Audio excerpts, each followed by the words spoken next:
तो दोस्तों आज हम लोग बात करेंगे एक ऐसे ही आईपीओ के बारे में जिसमें आपका पैसा ऑलमोस्ट डबल हो सकता है। जी हाँ दोस्तों, इसमें सरप्राइज वाली कोई बात नहीं है क्योंकि मैं बात कर रहा हूँ वारे एनर्जी आईपीओ के बारे में।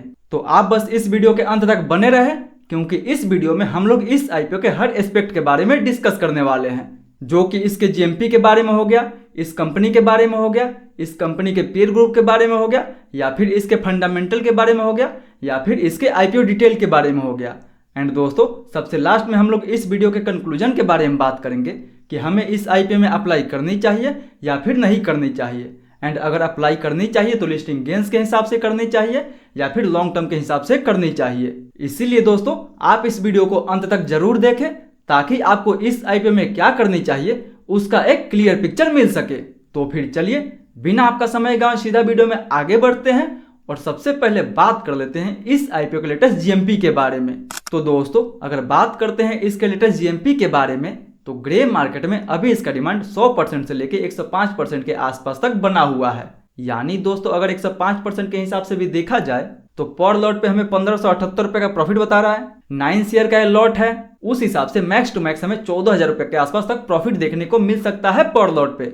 यानी दोस्तों अगर आपको इस आईपीओ का अलॉटमेंट मिल जाता है तो आपका पैसा इसमें ऑलमोस्ट डबल हो जाएगा।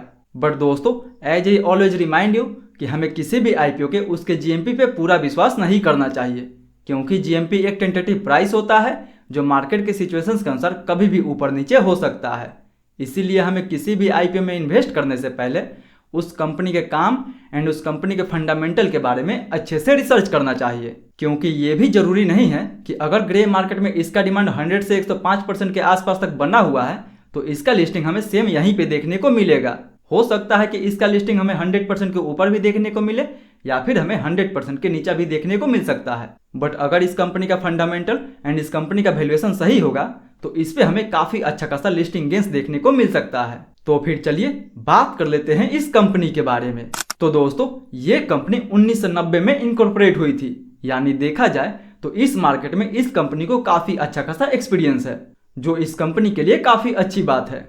एंड दोस्तों ये जो कंपनी है वारे एनर्जी वो वारे रिन्यूएबल्स का पेरेंट कंपनी है। यानी देखा जाए तो वारे रिन्यूएबल्स जो पहले से लिस्टेड है वो जो है वारे एनर्जी का सब्सिडरी कंपनी है। यानी इस मार्केट में इसके सब्सिडरी का लिस्टिंग पहले हो चुका है एंड अब हमें इसके पेरेंट कंपनी का लिस्टिंग देखने को मिलेगा। बट दोस्तों वहीं इसके काम के बारे में बात करें तो इन दोनों के काम में हमें उतना ज्यादा अंतर देखने को नहीं मिलता है क्योंकि ये दोनों कंपनी सोलर एनर्जी से रिलेटेड है। बट अगर मेन डिफरेंस के बारे में बात करें तो वारे एनर्जी जो है वो सोलर पैनल बनाती है एंड जब ये सोलर पैनल बनाती है तो वारे रिन्यूएबल एनर्जी उसको सेटअप करने का काम करती है। यानी वारे एनर्जी सोलर पैनल बना के उसको बिजनेस टू बिजनेस सेगमेंट में डील करती है जबकि वहीं वारे रिन्यूएबल एनर्जी जो है वो बिजनेस टू कस्टमर डील करती है। सो आई होप दोस्तों वारे एनर्जी एंड वारे रिन्यूएबल एनर्जी में क्या डिफरेंस है वो आपको अच्छे से समझ में आया होगा क्योंकि वारे एनर्जी जो है वो प्रोडक्शन का काम करती है एंड वारे रिन्यूएबल एनर्जी उसको सप्लाई करने का काम करती है। क्योंकि देखा जाए तो वारे एनर्जी के पास अभी फिलहाल 12 गीगावाट तक का मैन्युफैक्चरिंग कैपेसिटी है जिसके कारण ये इंडिया की largest solar panel manufacturing company है जिसके पास गुजरात में ही 4 मैन्युफैक्चरिंग फैसिलिटी है। यानी दोस्तों ये इंडिया की सबसे बड़ी सोलर पैनल मैन्युफैक्चरिंग कंपनी है। सो आई होप दोस्तों ये कंपनी काम क्या करती है वो आपको अच्छे से समझ में आया होगा एंड अगर इसका काम आपको समझ में आया होगा तो कृपया इस वीडियो को एक लाइक जरूर दें। वहीं दोस्तों अगर इस कंपनी के हम पीयर ग्रुप के बारे में बात करें तो कंपनी अपने आरएचपी में कोई भी पीयर को मेंशन नहीं की है जिससे कि हम इस कंपनी को किसी और कंपनी के साथ एप्पल टू एप्पल बेसिस पे कंपेयर कर सके। बट वहीं दोस्तों अगर इस कंपनी के फंडामेंटल के बारे में बात करें तो दोस्तों इस कंपनी का फंडामेंटल तो काफी अच्छा है क्योंकि ईयर ऑन ईयर बेसिस पे इस कंपनी के revenue profit and profit margin में हमें काफी अच्छा खासा इंक्रीज देखने को मिला है। एंड अगर बात 2023 से 2024 के बीच में करें तो इसी फाइनेंशियल ईयर में इसके रेवेन्यू में 70% एंड प्रॉफिट में 155% तक का इंक्रीज देखने को मिला है।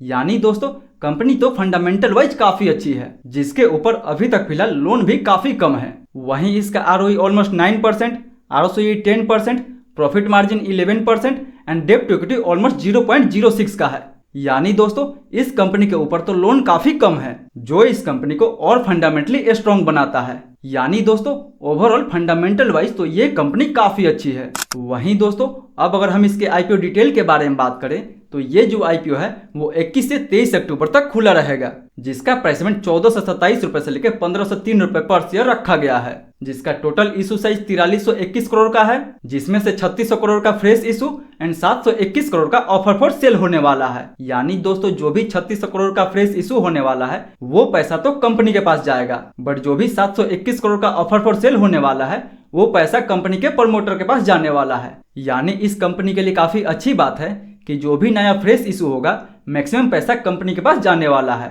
जिसको कंपनी अपने बिजनेस ग्रोथ के लिए यूज करेगी। वहीं 10 रुपए के फेस वैल्यू पे मिनिमम इसमें 1 लॉट अप्लाई कर सकते हैं। 1 लॉट में हमें 9 शेयर मिलेगा, जिसके लिए हमें 13,527 रुपए तक इन्वेस्ट करना होगा। एंड दोस्तों अगर इस आईपीओ के कोटा के बारे में बात करें तो रिटेल के लिए इस आईपीओ में 35% का कोटा रखा गया है, हालांकि क्यूआईबी के लिए 50% एंड एनआईआई के लिए 15% का कोटा रखा गया है। यानी इस आईपीओ में भी रिटेल को काफी अच्छा खासा पैसा बनाने का मौका दिया गया है। वहीं अब अगर इसके अलॉटमेंट के बारे में बात करें तो दोस्तों इसका अलॉटमेंट 24 अक्टूबर एंड लिस्टिंग इसका हमें 28 अक्टूबर को देखने को मिल जाएगा। तो दोस्तों ये तो रही इस आईपीओ के कंप्लीट डिटेल के बारे में।